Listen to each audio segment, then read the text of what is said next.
आई देखी एगो दहेज खाती अपना पत्नी के बहुत सतावत रहे, मारत रहत रहे हमेशा। तो उनकर छोटका भाई एक दिन लागल भैया के अपना समझावे, आ कैसे कहता, काहे दहेज खाती मारे लुगाई ये हमर भाई, कबले खइब फिरी के कमाई ये हमर भाई, कबले खइब फिरी के कमाई। काहे दहेज खाती मारे लुगाई ये हमर भाई, कबले खइब फिरी के कमाई ये हमर भाई, कबले खइब फिरी के कमाई।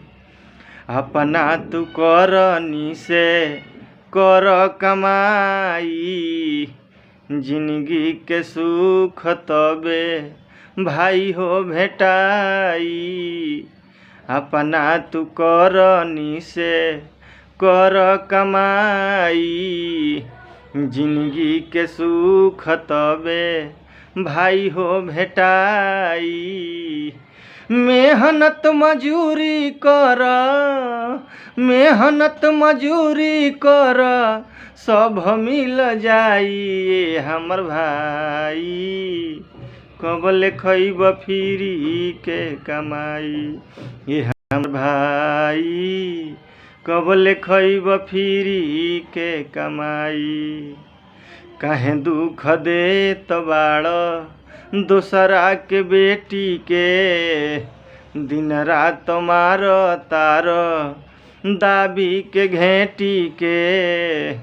काहे दुख देत बाड़ दोसरा के बेटी के, दिन रात मार तार दाबी के घेटी के।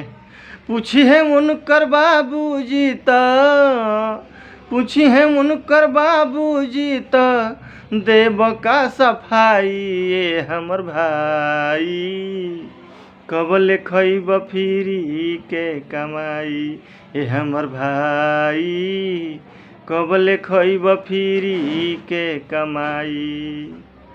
एक दिन बेटी तोहरो जाई ससुराल में, अमित परदेसी जब फसाई दी है जाल में।